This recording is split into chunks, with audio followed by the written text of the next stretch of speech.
you, Bernard, because like I said earlier on, when we talk about gender, and of course gender equality or inequality, of course there's usually a bit of, anyway, just focusing on women and girls, right? But let's get to understand what is the relationship between gender equality and climate change. Yeah, thank you so much. I think first is to give thanks to the viewers as well, and NTV for giving us this opportunity. Yeah. But to begin is that the question of climate change and the climate justice that we continuously seek in the modern times has also gendered impact in the sense that men and women are affected invariably in different ways. If you look at agriculture, food security, you look at biodiversity and ecosystems, you look at energy, and also you look at the question of human rights in terms of climate justice, and finally on water resources, and the contribution in all these sectors that make that men and women make, they are different, and therefore they are affected differently. Okay. And if we are to make any contribution positively towards, you know, climate change and its impacts, and then the women become at the center of finding solutions. Okay. Yeah. Can we just get to understand how exactly they are affected before we come back to, again, why we're advocating on, you know, the role that actually gender equality plays as far as climate change is concerned? Because I'm pretty sure there's someone who's watching and thinking, yeah, but I mean, we still live under the same sun, right? All of us. Yes. But mostly the discussion is towards women and girls who are mostly affected. So how exactly, just to paint that picture for our audience? I'll give you one example. Let's say, for example, the question of agriculture and food security. Yeah. If you look at the food security, there are around 4 components. There is food availability, food accessibility, food utilization, and food systems. Okay.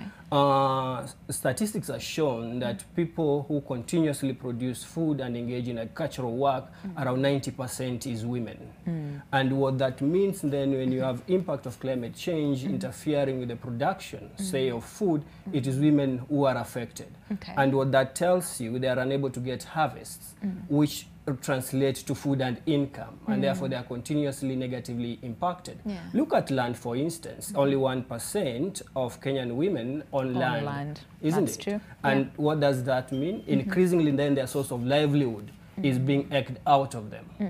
And if then we don't reverse those negative impacts of climate change, women suffer vulnerabilities that are disproportionate to men. Okay. What about the men? Do you want to take that? The men, how exactly are the men affected by this, so that they do not feel left out of the conversation?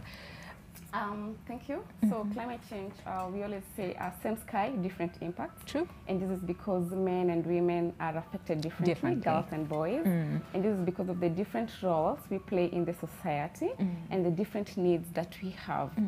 So for instance, in terms of droughts, men are affected more in terms of taking the herds, doing the long walks distances and all that, looking for green pasture and all that. But women, looking at the role that the societal roles that women are like given to do, like the home care role, to ensure that a family is running, there is food, there is water, there is firewood, there is energy, maybe clean energy, that is what we're advocating for. So they have to do extra. And sometimes in areas where there is a lot of issues to do with water scarcity, some girls have to drop out of school to assist their parents to go and fetch water, because just one person cannot bring enough water for like 5 people. So yes, girls and boys also, it affects them in terms of dropping out of school because of other roles of having to support their parents, you know, with some of these chores. But also with women, of course, like Bernard said, the way society looks at women and the role that women are supposed to play, we affected more. But if you look at the GDP of Kenya, 26% of that is supported by agriculture, and women play a big role in agriculture. So that shows us the important role of women in terms of agriculture and food security and food production. So climate change makes all these impacts worse. It makes the situation get worse. So we say the climate change makes gender inequality and other inequalities worse. So we do have other inequalities like poverty, literacy levels, employment, ownership of land and others. So with climate change, it makes all this worse because it exacerbates and makes need for others, for people to do more.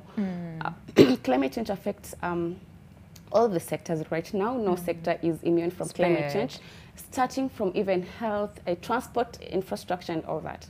So it makes, so if we're doing infrastructure, you have to do like climate proofing and all that. That means more resources. In terms of agriculture, water security, it means more innovative solutions to be able to tackle the impacts of climate change. Especially for Kenya, we're talking about droughts and floods, because those are the key impacts that we see. We're starting to see issues to do with the heat waves in terms of health and all that. So it makes already inequalities that are there more